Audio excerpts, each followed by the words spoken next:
सहाबी हैं हजरत अबू मसूद अंसारी। उन्होंने अपने मुलाजिम को घर से निकाल के चल निकल जा। वो आ गया रिसालत सल्लल्लाहु अलैहि वसल्लम ने हाजिर होकर सारा मामला किया। सरकार ने फरमाया चल मैं तेरे साथ अबू मसूद अंसारी के पास जाता हूँ।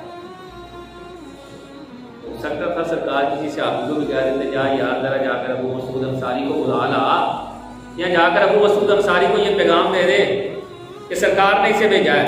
तो उनकी क्या मजाल थी, तो कहते मैंने नहीं आना या मैंने इसे नहीं रखना, क्योंकि सरकार का हुक्म आ गया ना।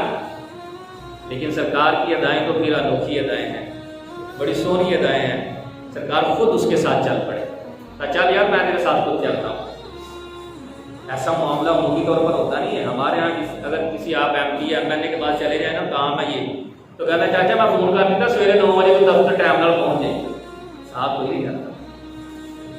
लेकिन कुर्बान जब रहमतुल्लाह अलैहि के इरशाद फरमाया चल यार मैं तेरे साथ चलता हूँ। दरवाजे पर गए, जराग कर दरवाजे को खटखटाया। हजरत अबू मसूद अंसारी बाहर आए तो देखकर हैरान की सरकार तशरीफ लेकर आए।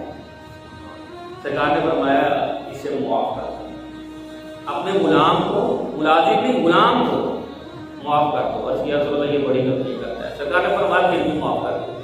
अर्ज़ किया रसूलल्लाह कितनी दफा इसे मुआफ करो? बड़ी दफा मैंने इसे मुआफ किया है, कितनी दफा इसे मुआफ करूं दिन के अंदर?